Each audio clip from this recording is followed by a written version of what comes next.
Hello everyone, welcome back. In today's video we got another news rumor review to discuss. In today's video we got a couple of signings to talk about, a trade to talk about as well between the Pittsburgh Penguins and Nashville Predators. We've got some more updates around the Toronto Maple Leafs with their captaincy, plus we got some trade rumors involving the Calgary Flames, Edmonton Oilers, Boston Bruins, and the Nashville Predators, and with all that coming up right now.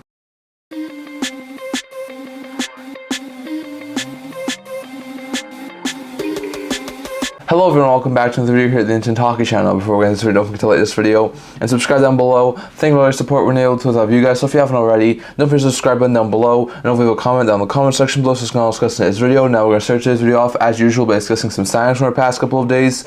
Only one signing, and that was an interesting UFA signing by the Dallas Stars. As the Dallas Stars have signed UFA goaltender Magnus Hellberg to a one-year league minimum deal that'll be for this upcoming season. So that's a pretty good pickup there for the Stars. We know that this past offseason they lost Scott Wedgwood as well as Matt Murray, who were their second and third string goaltenders this past year, both to Nashville. Got Casey Smith from Vancouver to be their new backup, but they didn't have a third stringer. So Hellberg should be able to be a third stringer, probably go on waivers, be sent to the minors, be an AHL starter. And if guys like the Smith or Onger get injured at some point in the season, which is very likely, I think Hellberg could come up and be a solid backup if need be, so that's pretty good. Coming off a season this past year where he played predominantly in the AHL, he played in 3 NHL games with the Penguins, put up a 2.5 GAA and a 922 save percentage. In the AHL, he played 19 games with the Penguins AHL affiliates, putting up a 2.92 goals against average and a 905 save percentage, and also played in 8 AHL games with the Panthers AHL affiliates after being dealt there. Put up a 2.34 GAA and an 898 save percentage, so he had a decent season, not overly great numbers at the AHL level, but was pretty good in his 3 games at the NHL level, so that could be a really good pickup there for his Stars. And I think if you can at least give them like 5 to 10 good games if there's injuries, I think that could be a really pick up there for the Stars. So Stars are able to sign a solid depth goaltender in Magnus Hellberg to a one-year league minimum deal, who should be able to really help round out that goaltending core for them. So pretty good pickup there for the Stars to get Hellberg on a one-year league minimum deal. Going over to a quick trade that happened. We didn't talk about this in our last video. Happened just after I recorded it. But the Pittsburgh Penguins and Nashville Predators made a trade. The trade is as follows. The Pittsburgh Penguins acquired Cody Glass as well as the Minnesota Wild's 2025 third round pick and the Nashville Predators 2026 sixth round pick from the Nashville Predators in exchange for prospect Jordan Frasca. Now this is an interesting trade. Glass is currently making $2.5 million. We talked about this in our Predators offseason preview series video about how they didn't have a whole overabundance of cap space and they needed some cap space to try and get some of these players into the lineup to try and have a full roster instead of just playing with 20 men. So clearing Glass's $2.5 million cap hit off of the books will allow them to make some more moves to try and make this a 22, maybe 23-man roster instead of a 20-man roster start of the season. Glass 2 years ago actually had a pretty good season with the Nashville Predators, putting up 14 goals and 35 points in 72 games, which earned him a 2-year deal with AV of $2.5 million. This past year was not overly great. He suffered a couple of injuries, was healthy scratched a couple of times, put up 6 goals and 13 points in 41 games, so not overly great. The fresh start in Pittsburgh may be a welcoming thing for him. He started out his career in Vegas, was dealt to Nashville, had that one good season. Besides that, wasn't really an overly great fit in Nashville, and now he's going to Pittsburgh where he should be a solid 3rd or 4th line center, so that's a pretty good pickup there for the Penguins. They got a guy like Cody Glass who should be able to be helping around with that team. After this year he'll be an RFA, so it'll be interesting to see what happens there. Like we said, they also got a 3rd round pick in next year's draft and the 6th rounder in the year after draft, so they're able to get a couple of draft picks to take him on. In exchange, the Pittsburgh Penguins send the Nashville Predators Jordan Frasca. Now Frasca is a center prospect in the 2nd year of his 3-year ELC. This past year split time between ECHL and AHL, putting up 33 points in 40 ECHL games and also no points in 3 AHL games, so he may eventually work his way up to be a solid like spare, maybe 4th line forward, but he's probably going to still play in the AHL or ECHL level at this time, so an interesting swap there. The Preds get a low-level prospect from the Pittsburgh Penguins, and in exchange, the Penguins eat some of the cap hit that the Predators needed to take off by taking Cody Glass on, and they also get a 3rd and 6th round pick for that sort of a deal. So an interesting swap there as the Penguins help the Predators out of their cap situation. Going over to the Toronto Maple Leafs, we talked about this in our last video about how it sounded like Austin Matthews was going to be named the new captain. He indeed has. Now, I just want to clarify one thing. Tavares apparently was not stripped of his captaincy like Blake Wheeler was, like I was talking about in that video. Apparently, it was a mutual agreement, and Tavares just agreed that it was time to hand the captaincy over to Matthews. So it wasn't a stripping of his captaincy. It was just an agreement that it was time for Tavares to move on from being captain. So it's not as worse as I thought it was, but still, it's some interesting thing to note that Matthews is now the new captain, and there has been a couple of people who said, even Elliot Freeman, that said that there's a possibility Tavares could still extend an extension with the Maple Leafs. Like I said, my guess would have to be it's like a 3-year deal, like $5 to $6 million for him to stay, but he is from Toronto. He might take some sort of a hometown discount, so we'll have to wait and see. There's some reports out there saying that they might start contract negotiations soon, but we'll have to wait and see. So it does seem like Tavares, even though he's given up the captaincy, and he was willing to give up the captaincy to Matthews, is still willing to sign with the Toronto Maple Leafs, so we're going to have to wait and see on what happens there. But Matthews is now the new captain, the 26th captain of the Leafs history for the Toronto Maple Leafs. Interesting stuff there. And lastly, going over to a couple of trade rumors. We're going to start over here with the Calgary Flames. According to Jim Parsons of the Hockey News, he was talking about the Calgary Flames and talking about Andrei Kuzmenko. Now, Kuzmenko is a guy who has not, at this point in time, been extended or been dealt yet. We saw the Flames do a little more tinkering on their UFAs. They went into this offseason having 3 big UFA forwards in Sharangovich, Mangiapane, and Kuzmenko. They extended Sharangovich on a 5-year extension, so he's now going to be a Flame for a long period of time. They moved Mangiapane, who they probably weren't going to sign, to Washington for a 2nd-round pick, so that was a pretty good ad there for the Calgary Flames, getting a 2nd-round pick for a former 30 goal scorer. But Kuzmenko's still a guy who's on their roster who hasn't been extended or dealt yet, so Parsons think there's a possibility that eventually the Flames may wind up starting to shop Kuzmenko. Now, Kuzmenko had a really good stretch with the Flames toward the end of the season after being acquired from Vancouver. He didn't have an overly great second season in Vancouver, but he really started turning things on in Calgary, but still has some defensive flaws in his game. And with him entering the final year of their deal, and the Flames most likely going to be a rebuilding team who's going to miss the playoffs, Parsons think there's a very likely chance that we could see Kuzmenko get dealt. Now, I highly doubt it's going to be at some point before the season starts. I think the Flames are most likely going to keep their team together for the time being, but with him being UFA, I think in season, if they were to retain 50% of his contract and give him a cap of just under $3 million to a new team who's looking for some goal scoring help, unlike the middle 6, I think there'd be a ton of teams interested. So I don't think it'll happen at this point in time, but Parsons does think there's a very likely chance that with Kuzmenko not having been extended yet, not having an overly great defensive performance over the past couple of years, and with the Flames still trying to go through a rebuild phase, he thinks that's far from a guarantee that Kuzmenko will stay with the Calgary Flames. I think there's a possibility that he winds up getting moved in a maybe not too distant future, but at some point during the season. So we'll have to wait and see on that, but it does seem like Kuzmenko is a very likely trade candidate there for the Calgary Flames.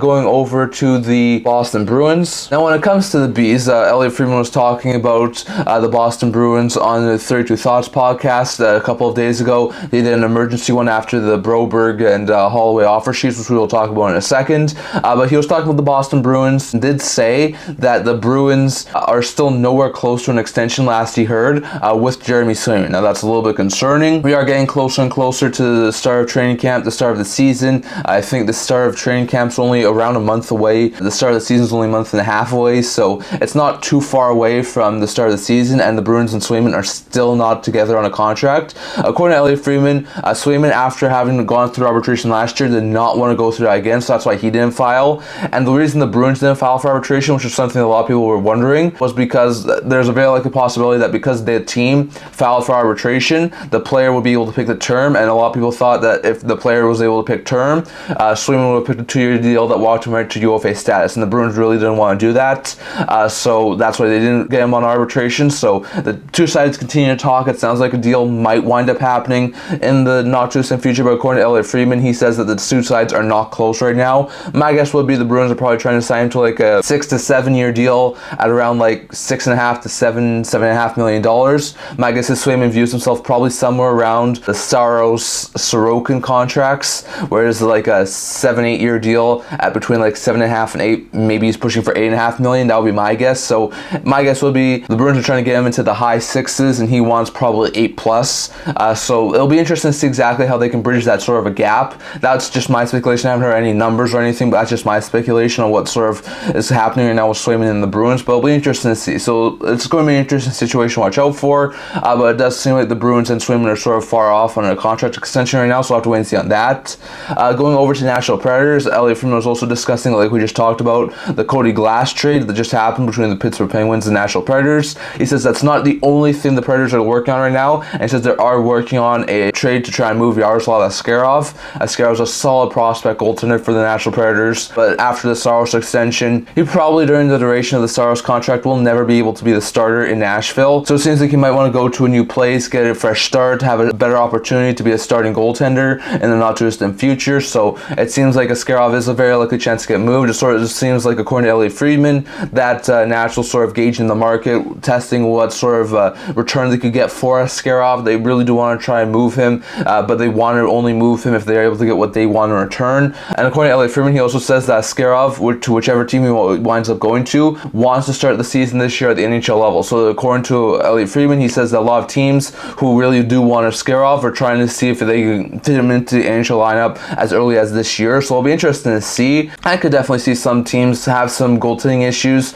maybe try and start Askarov at the NHL level this year. Like, I know a team like Detroit comes to mind. I know they already have 4 NHL level goaltenders, but don't have anyone near with the pedigree as a guy like Askarov. So I could see them have some interest. There's probably a couple of other teams out there too who may have some interest. We definitely feel a guy like Askarov at the NHL level this year. A team like Columbus comes to mind maybe. Could Seattle have some interest? Like, those are some of the teams I could definitely see have some interest. It'll be really interesting to see exactly what happens there for the Nashville Predators, but according to Elliot Friedman, the Predators are talking about a Askarov trade, and it's very likely that that could happen in the next couple of weeks. And if it does, expect the team is trying to acquire him to have him at the NHL level this upcoming season, so it'll be interesting to see there. And lastly, going over to the Edmonton Oilers. According to Elliot Friedman and a couple of other recent reports, we've learned some more about the Broberg and Holloway offer sheets and what the Oilers might be able to do. So according to Elliot Friedman, he says that Broberg was never really open to talking about a contract in season, while he's not sure about Holloway. So the Oilers were never going to sign Broberg in season, and he says that the Oilers did really want to sign both these guys in season before they hit free agency in the offseason. So that never really wound up happening for those two. He says that the contract talks, the latest he had heard for those two guys, he had that Broberg was looking for around a 1 to 2 year deal at around like $1.8 million, and he says that Holloway was looking for like a 1 to 2 year deal at like $1 to $2 million. So both those guys were looking for relatively cheap deals, but both those guys with their new offer sheets get huge raises. Like, if Broberg was really looking for 1.8, then getting 4.8 is going to get a $3 million increase. Holloway's probably got like a just over $1 million increase in what he was looking for. So both those guys got huge increases with their offer sheets. So interesting to note there. According to Elliot Friedman, he also says that when they were talking between the Edmonton Oilers and St. Louis Blues about Pavel Buchnevich, he says that the Blues really did want guys like Holloway or Broberg in sort of a package to move Buchnevich. They had really big interest in both those guys. So it doesn't come too much of a surprise that they wound up wanting to try and add those two guys to their roster. He also says that around the draft, the Blues sort of looked at their roster and didn't like the direction they were going, so they really tried to make some moves happen. Didn't really do a whole bunch this offseason. Made a couple of small free agent additions, made a few small trades by getting guys like Radek Faksa and Matthew Joseph, but nothing really breaking the bank or doing anything huge besides the Pavel Buchnevich extension. So they wound up making their big move here and trying to get Holloway and Broberg. So it'll be interesting to know what happens with Broberg and Holloway, but you can see why those two would want them, and they really wanted to change up that team a little bit. So interesting to note there. Now, what the Oilers might do, they'll have a week to decide what they want to do with this offer sheet candidate. So it'll be interesting to know if they do wind up moving on with the offer sheet or not, but we should find out at least by Tuesday morning what sort of direction they wind up going. But the name I keep on hearing is Cody Ceci is a very likely trade candidate. I've heard his name be linked to Montreal. Shane Peng's linked him to San Jose. Both those teams have cap space. Both those teams could use some upgrades on the blue line.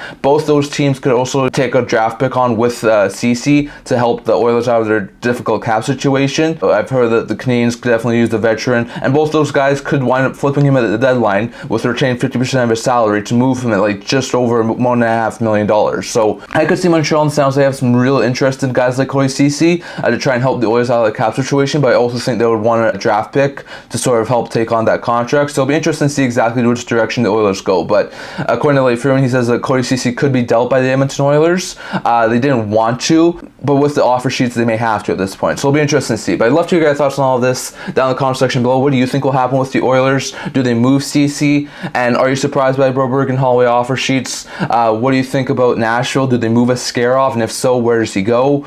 Do the Bruins want to come into an agreement with Swayman? And if so, what sort of a contract could it look like? And what do you think about the Calgary Flames? Could they move Kuzmenko in season? And if so, where could he go? Plus, what do you think about the Glass trade, the Matthews captaincy, and the signings from our past couple of days? Definitely love to get your thoughts on all of that down in the the comment section below. So I'm going to 12 for today. Remember to like this video. If you'd like to subscribe down below. Thank you for your support. We're able to love you guys. So if you haven't already, don't forget to subscribe button down below. Don't leave a comment down in the comment section below so we can all discuss today's video. Also a blog talking about news, rumors, analysis, stuff like that. So if you check that out, I have a link down in the description below. And I can't wait to see you guys all for the next video. See you guys soon.